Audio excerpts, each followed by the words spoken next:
Thank you for joining. This is the first in a series of webinars we're going to do, one a month, where we are going to build on the amazing work of the IPA in terms of how advertising works, and we're going to build on it with all the work that, frankly, Orlando and his amazing team have done. I just get to, kind of frame it, start it, and witter in my usual way. But you're gonna, genuinely, this is meaningful, even breakthrough stuff on top of what we already know.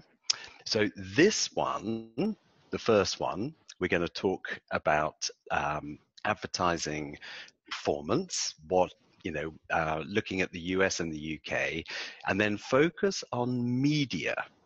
Because I don't know about anyone else listening, but I've always been, slightly bemused why creative and media almost live in parallel universes. They very rarely get connected, and yet the amount we spend on media is massively more, than the cost of producing an ad. And I think you're going to find what Orlando has to share when we get to that bit very interesting. Well, you can tell us at the end. You can say, well, you said it was going to be interesting, and I don't think it was at all. But that's up to you. So, creativity for the long term is where we're going to start, and you could replace creativity with profitability, and I hope you're about to see why. So let's start with what is now accepted in the industry. What do we know, mainly due to the amazing work of the IPA, Les Binet and Peter Field? So two things. The first is that the amount that you spend behind your brand, the share of voice that you achieve in the market, in and of itself does drive market growth. And you can see the chart there. We're going to come back to that later on, and with some interesting, how do you get that line to move up towards the top right? Secondly, emotional advertising, consistent and long-term, and getting that response from consumers is what drives profit more than anything. Certainly more than the rational sales campaign. And this, if you like, is, standing on the shoulders of giants. This is where we're going to basically take the rest of the webinar from this knowledge and see if we can add to it. You can be the judge by the end. Thank you, John. So, creativity for the long term. What can we learn from testing of a huge number of ads to understand long-term growth? Well, what we have done over the last year or so is test a huge amount of advertising. In fact, all ads in the UK and the US for the following sectors: automotive, financial, FMCG or CPG, health and beauty, tech, and charity. And what we're going to be sharing with you today is the results of some of that testing. The period of testing was July 2017 to June 2018. And we've been testing television advertising. Why television advertising? Well, because as the IPA themselves have shown through analysis, television is still the very best channel for market share growth. Television has a broad reach, and broad reach channels enable you to generate long-term effects, because you're reaching people not just in the market for your product right now, but for people who don't know that they're in the market for your product yet. So touching people who are likely to be looking in your category in the future. So we're measuring TV advertising and emotional response to TV advertising.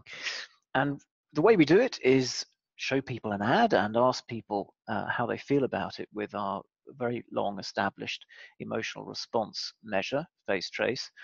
And what we do is we translate the raw emotional profile of an ad into what we call our marketing profitability accelerator, or for short, our star rating. We've established through large amounts of testing that the strength of emotional response on this measure is a very good indicator of long-term growth. If you achieve low levels of emotional response, you're going to get a 1-star ad or no growth in the long term. And exceptional growth comes if you achieve the heights of a 5-star ad.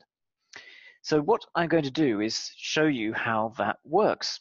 And I'm going to take a category, and I'm going to take the cereals category in the UK, which is 700 million pounds worth of category in category value terms, 24 million pounds worth of annual TV spend. And what I'm going to do is show you the effects of excess share of voice on the category, and what the improved predictive power of a model looks like when you combine emotional response with excess share of voice. So we've tested every ad in this category over the course of a year, from Q4 2016 to Q4 2018, for its emotional response. And we've looked at the share of market for the brands in that category in the year before, and we've looked at share of market for those brands 6 months on for the year subsequent. And we've compared the two of those things to ascertain the effectiveness of advertising in that pink period there, from late 2016 to Q4 2017. And we've done it in two ways that I'm going to show you. One is just looking first of all at how much people are spending and what the impact of that is on market share growth over those long time periods. And the second is factoring in emotional response to advertising in that period, that pink period.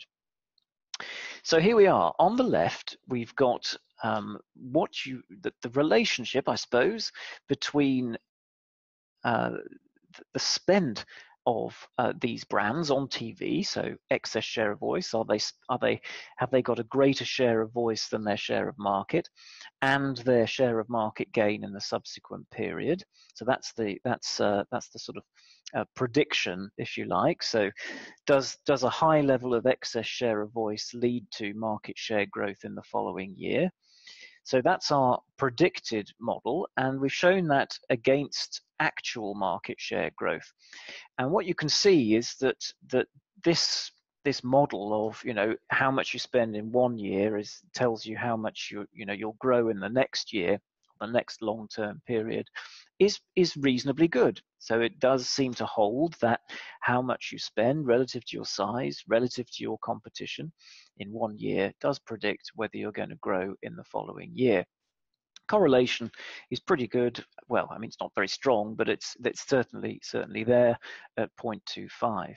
So what happens then when you factor into this kind of model emotional response to all of the adverts for each of these brands? These little dots, each of them is a brand. Well, when you do that, and Orlando, there was me thinking that they were diamond shreddies. No, well, they could be if you turn them on their side. Exactly. So this on the right here is TV excess share of voice, the same model as we got on the left, but factoring in our star rating, or our accelerator, if you like.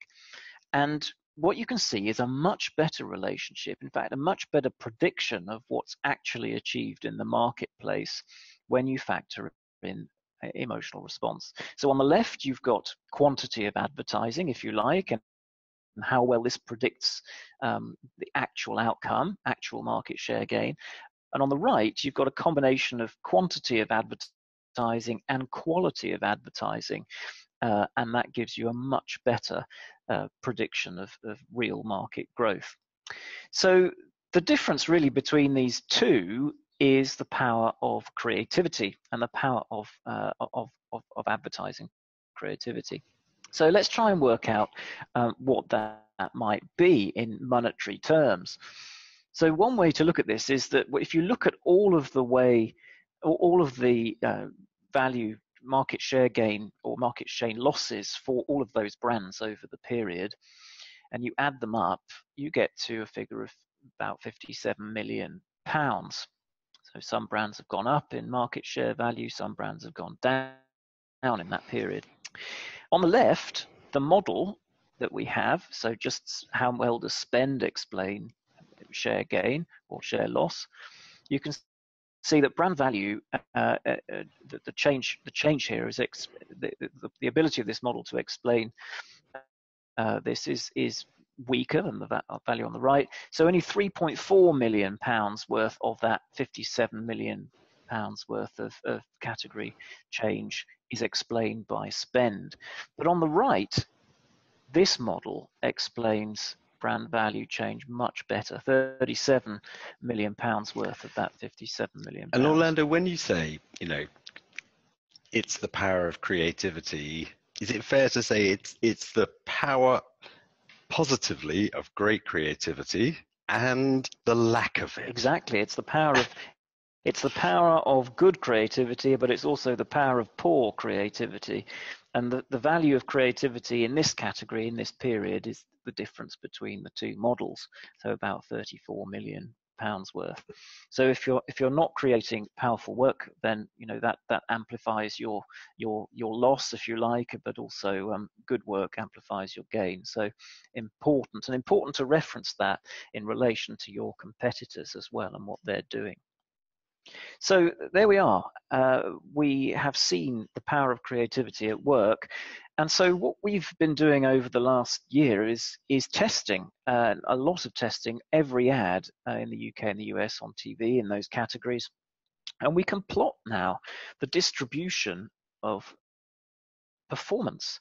So we have each of our star ratings at the bottom here. And then we're going to show you the proportion of all ads in both of those markets and how they perform against those star ratings. So as a teaser, here in the UK, we can see the distribution.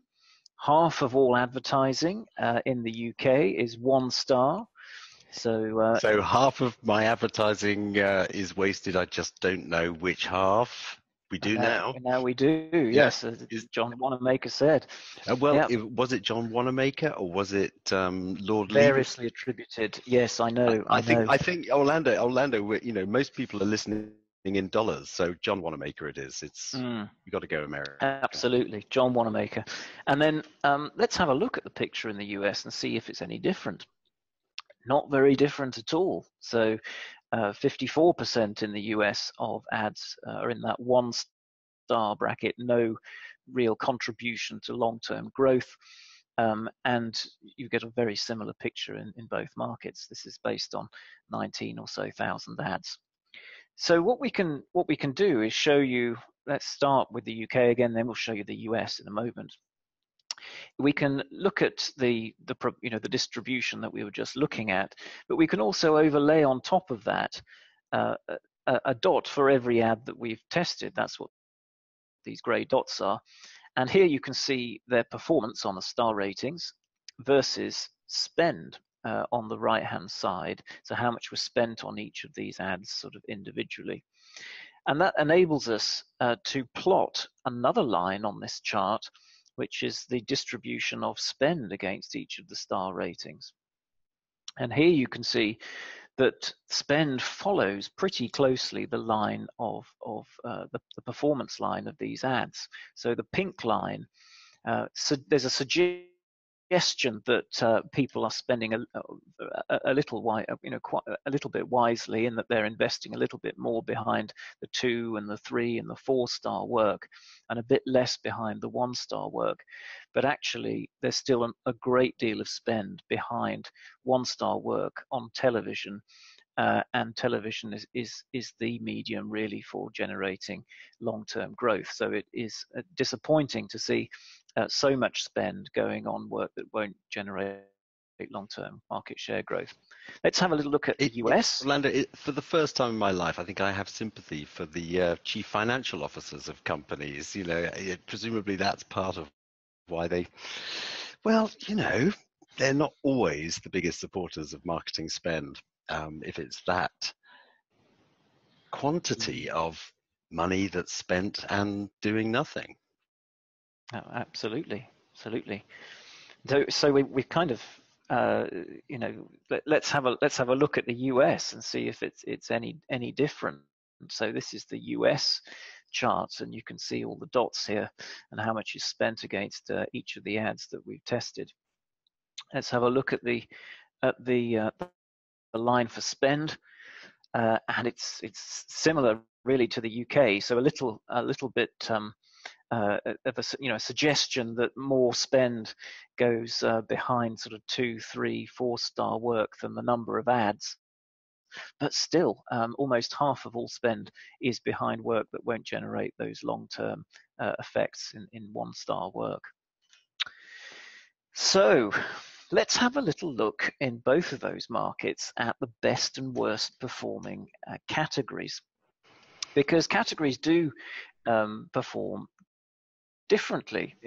And so here in the UK, we have the worst performing category on emotional response, quite a lot of direct response advertising.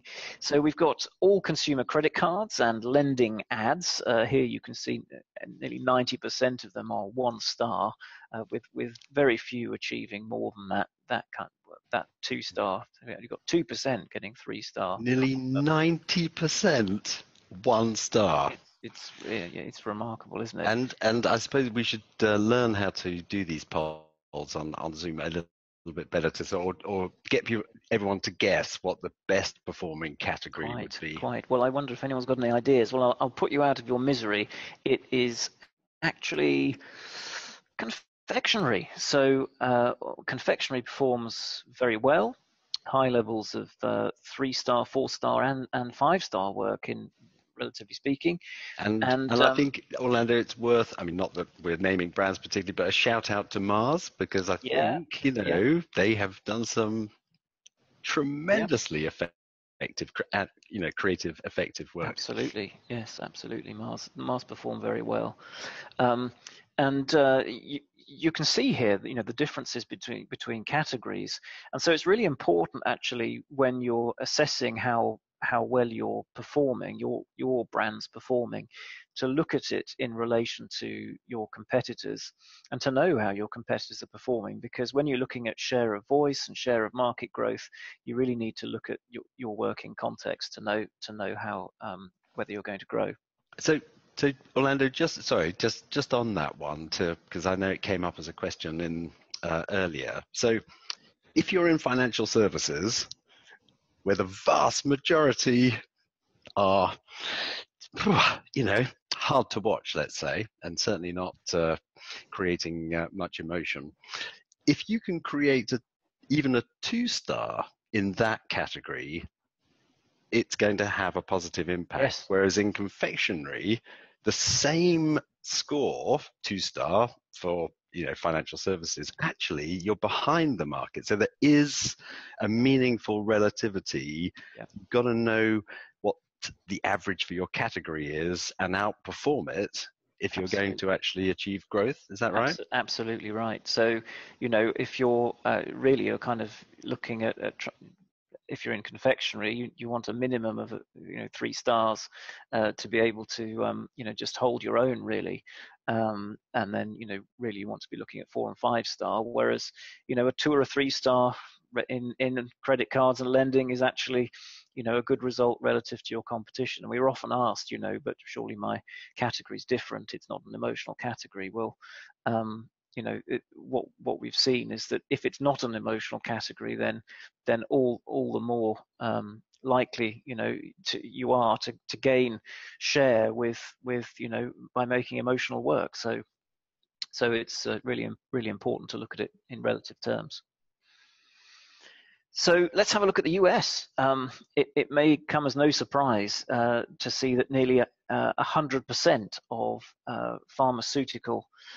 prescription pharmaceutical ads are 1 star. Only 3% making it into the 2-star category, the worst performing category. And the best performing category, again, in the US, as consistency here, is confectionery ads. So similar profile to the UK, actually. And Orlando, I didn't ask it in the earlier one, but with pharmaceutical, I mean, there are restrictions on what you can say, what you have to say. Are there any examples? Is it possible to get a 3 or a 4 or even a 5-star? Well, we haven't seen it yet, not in our in testing of a whole year's worth of work. I'm I'm sure you could, but it will take some creativity. So I think it's possible, but we haven't seen it yet. Okay. So what have we learned from this webinar so far? Well, we found that emotional response to TV advertising explains long-term growth, and we can actually use this to estimate the value of creativity in any given category for any given period. We've seen that nearly half of brands' TV investment is in ads that won't drive long-term growth, and that seems to be the same in both the UK and the US. And we've also seen emotional response varying by category. That the implication of this is, of course, that you need to measure your performance against the category and against your competition to know the likelihood of your long-term growth. So let's have a look now. Let's revisit the cereal category again, the subject of our earlier analysis, and just show you how a couple of companies are performing in it. So here you've got, this is the UK again, so here you've got the yellow line here shows you the distributions we were showing you a minute ago, so that's every ad in the UK. And then what we've got here is a brand line or a company line, all of Kellogg's advertising in pink. Underneath it, you've got a series of dots, and each of those dots represents an ad. Those in pink are Kellogg's ads, and those in grey are non-Kellogg's ads. And you can see at the top here, you've got an average star rating for all of Kellogg's ads, and it's 2.7, so just brushing up against the 3-star boundary. So let's have a look at how Kellogg's spend their money. So Kellogg's are spending their money more against 1- and 2-star ads than than their distribution on performance suggests. So they're a bit behind their line on in terms of their advertising creativity, their advertising performance. So advice would be to spend more on the 2 or 3, particularly the 3-star work, to ensure that that they're going to achieve those long-term growth gains. Let's have a look at a competitor company, Nestle, here in blue. Blue dots now as well appearing. You can see the blue line is slightly behind the Kellogg's line, and their overall star rating comes in at 2.5. So the strength of their work is slightly weaker than the Kellogg's work. Their spend is very much in line with their creativity, so their performance curve. But when you compare the spend of Nestle with Kellogg's, you can see that Nestle is slightly behind Kellogg's, and therefore their long-term growth prospects are less good than Kellogg's over the course of the next 6 months to a year.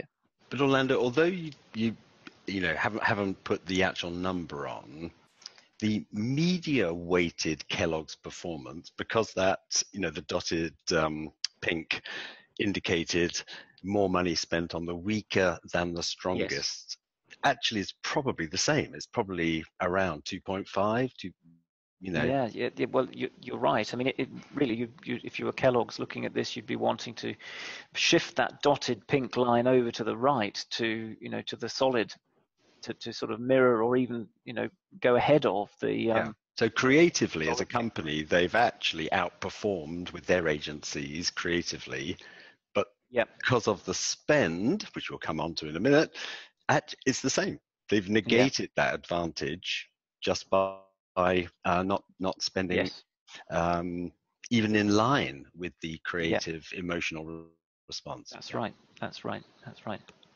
So over to you, John. Okay, very short, I promise. All of this data that Orlando's using to, kind of illustrate emotion on top of media spend is going to be available in a new product called System 1 Ad Ratings on the 1st of November. So UK, US, 27,000 ads. I think it's about 2/3 of all ads in the categories, and it will be available to you at the touch of a button. Should you be tempted and interested, and I'm sure you'll hear more about it all. Really simple, I hope, and you'll be able to compare yourself with your competitors and see whether you're outperforming them or underperforming them, and how you compare to the category. There you go. And that's it. I promise. There's no more adverts. Terrific. So we promised you some learnings on media performance, and we're going to investigate today ad length.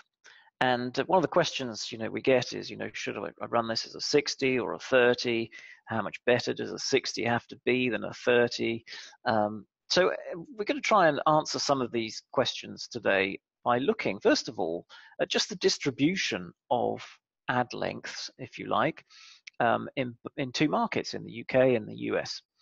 So we can see here just how many ads there are of the different lengths. First of all, at the top there in the UK, you can see, dominance of the 30-second ad, with quite a lot of one and sort of shorter ad lengths creeping in these days. 10 seconds, 20 seconds, increasingly popular. 7% are 60 seconds. The picture in the US is a bit different, as you may expect. You've still got the very dominant 30-second length, but 15 seconds is also it accounts for about a third of all ads. So you've got a similar picture in the 30-second length, but not but actually 30 seconds, as we'll come on to show in a minute, is a very interesting length. So we've done a bit of a deep dive on the UK, and more to follow in time on the US, on the actual distribution of TV spots by length. And this is sort of occurrences, if you like, not just number of ads. And huge numbers of occurrences, and you can see that 30, it just cements the 30-second ad as the most dominant length in the UK. And we've done some analysis on how these ads perform, these different lengths perform. The 30-second ad actually performs the strongest of the set of the different lengths. Average 2-star, so you've got quite a high proportion of 2 stars and lower proportions of 1 star than the overall distributions we've been showing you so far. 10-second ads don't perform as well emotionally, so if you're looking to make long-term market share gain, 10 seconds less good. Lower levels of 2-star, 3-star, higher levels of 1 star. And then I wonder how the 60 performs. Well, 60 is often thought to be very engaging length, long emotional storytelling, but actually what we find is that there's no guarantee at all with a 60 that it will achieve high levels of emotional response and growth. 1.2 being the average star rating for 60s, high levels of 1 star. I mean, this is a real surprise to us, wasn't it, John? That 60, it was a massive surprise. I mean, we genuinely and naturally assumed, I think, what most in the industry, the conversations you have, well, we'll start with the 60. 60 is where we can create an emotional response. We can tell the story. It'll be a lot more powerful. And then we'll, for efficiency's sake, cut it down to a 30, to sort of increase the number of times people see it. But this was not expected. I mean, it's worth saying, Orlando, isn't it, that there's a bump for 3 yes. There are some that deliver against that promise, but not enough. I mean, actually, it's almost slightly lazy, it seems, or indulgent. Is that too strong? I'm not sure. Yeah, and a suggestion at 5, but really, I mean, you've got to look at the whole picture and say, well, it's not really delivering emotionally. So one sort of last thought really on this, and how this ties in with what we showed earlier on quantity and quality of spend, and that serial work early on we showed you. Early on we showed you how excess share of voice and feeling, so quality of advertising can explain long-term share growth. But there was, some long-term share growth that wasn't explained. Each of the dots on this chart represents one of those serial brands. And if they're above the line, then they've grown more than our model suggested. And if they're below the line, they've grown a bit less than our model suggested. So what we've done is we've looked at their performance against the average spot length, if you like, for each of those brands, just to see whether spot length in and of itself can explain annual value market share growth or decline. And you can see here that a pattern starts to emerge, and I should say this is UK data, where the 30-second spots seem to be, or brands that have slightly longer spots, veering towards the 30-second length, tend to perform better than brands that are going for shorter lengths. So that this ad length in itself seems to be explaining some of their growth or lack of growth, if you like. And I think we can make sense of this in the UK because the cost for a 20 and a 15 second or 10-second ad is higher in cost per second terms than the 30-second spot. And so what it means is that your excess share of voice is not going as far when you're investing behind these shorter ad lengths. So your excess share of voice isn't delivering the effectiveness that it normally would if you go for shorter ad lengths. So what have we found then? So we found that 30-second TV spots are by far the most commonly used in the UK and the US, and that length, that length performs most strongly actually, also in the US too. Contrary to popular opinion, the 60-second spots don't perform better than the 30s. Actually, they're emotionally weaker overall. And evidence, at least in the UK and the way that the UK market works, is that 30-second spots are contributing more to share growth than the 20-second spots. And that's, we think, down to the fact that, cost per second's higher for anything under 30 seconds, which means your excess share of voice doesn't go as far. Orlando, thank you. Now, because this is going to be just a minute or two, questions, don't forget, if you're, questions or challenges, this would be a good time. A sneak preview of what we're going to share at the end of October. So this one deliberately was all about media, and I hope you can see the merit of trying to connect the two to make sure that the money you are spending, the creativity that you're generating is then supported in the right way to maximize your impact. I mean, I always think, Orlando, sorry, I shouldn't get creative at this sort of time, but it's almost like an advertising profit and loss account. It's like, what are you spending? What are you achieving? And deliver a balance sheet. Finance directors might like that. Anyway, sorry, I digress. Fluent Device. Next time, we're going to focus back on the creative itself. And Orlando and the labs team have been doing some fantastic work on fluent devices and the profit acceleration or amplification that can be achieved. So I'm talking about Gordon, the gecko and the M&M's characters. Those distinctive assets in an ad that mean you instantly recognize it's an ad for, or it could be a slogan, or it could even be like the McDonald's, do-do-do, sort of, kind of little sonic signature. It can be anything as long as it immediately distinguishes the ad for a particular brand. So is this just a nice thing to do, or is it really meaningful in terms of effectiveness and ultimate outcomes, profitability? Yes, and yes.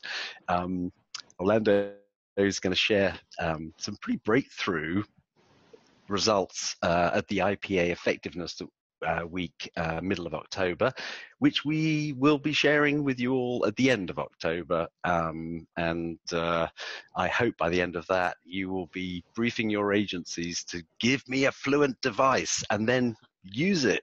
Don't use it some of the time, use it all the time. Anyway, sorry, Orlando. Oh, absolutely, John. No, completely. Well, I look forward to sharing more on that, and once we publish it. So next month, look out for it. So, questions, anyone? All right, Tom. Did my urgings on questions actually have any effect at all?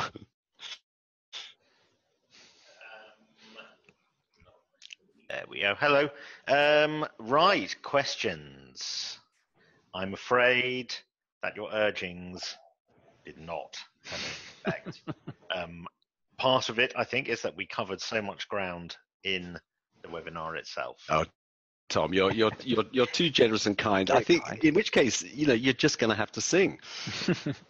Well, is that the time? Yeah. Well, maybe next time. Maybe next time I'll do a fluent device song. What was there was one of the questions from earlier, which I thought was interesting. The sort of why is media and creative? Why are they sort of live in separate worlds? Oh, sorry, we have a question. Thank you, questioner.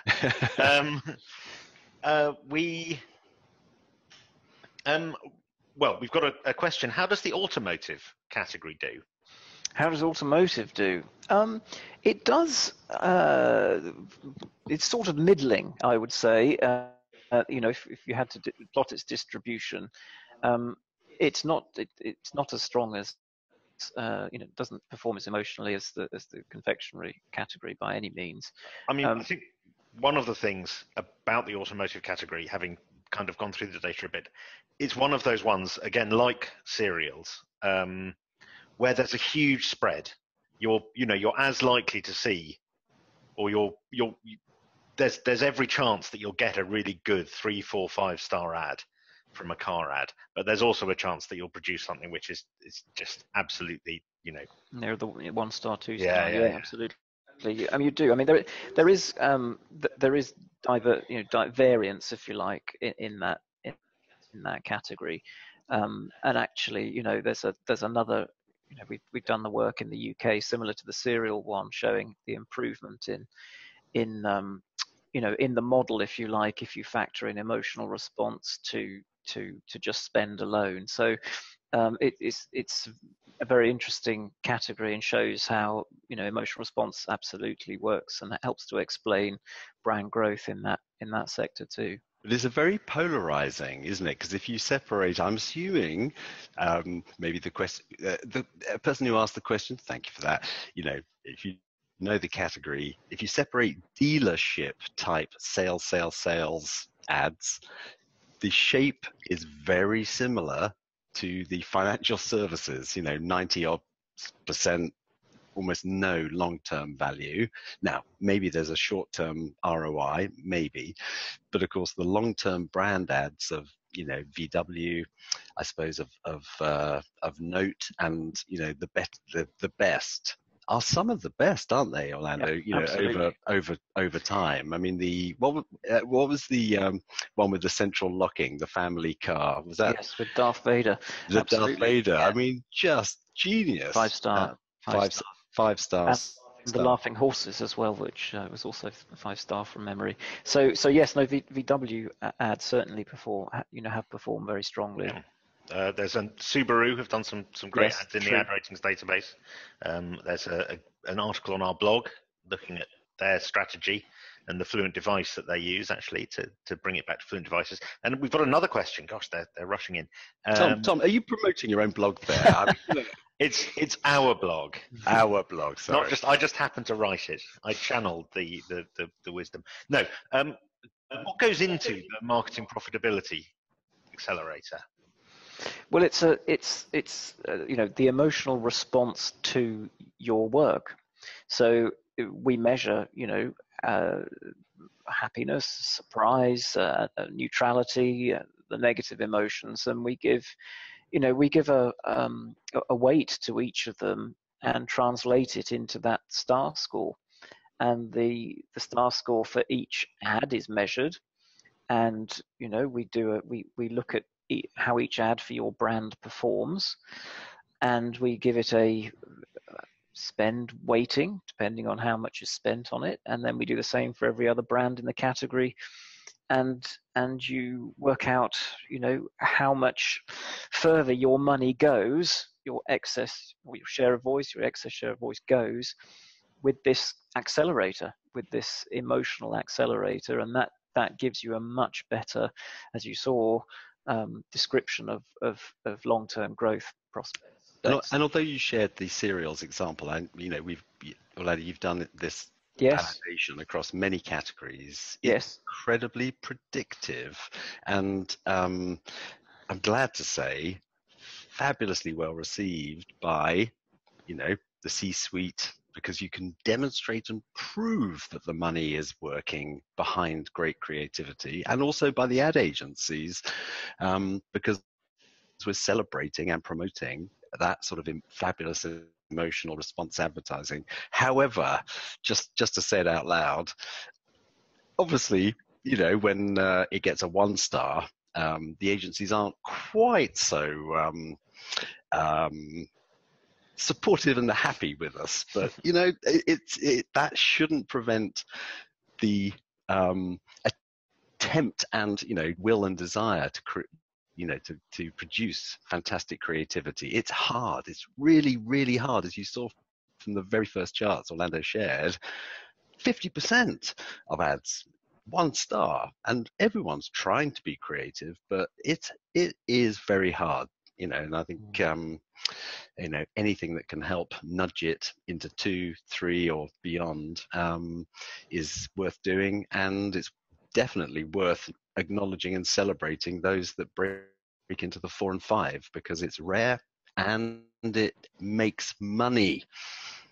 I think one of the interesting things about what we're showing is that we're making what's essentially invisible and intangible, creativity, we're making it visible, we're making it tangible, and able to demonstrate the value of it.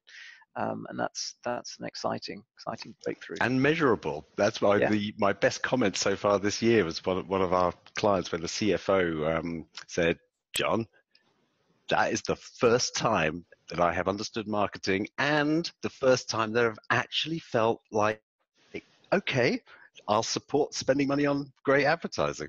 There you go. Fantastic. So there's hope.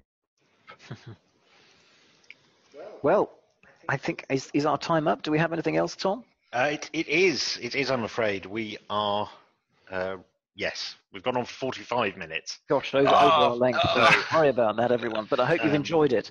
I have, certainly. And yes, thank you very much for listening. Yeah, thanks for listening. And Fluent Devices, end of October. I promise it'll be worth listening to. It's quite exciting. Certainly will. Okay. Thanks, everyone. Bye-bye. Bye-bye. Thanks.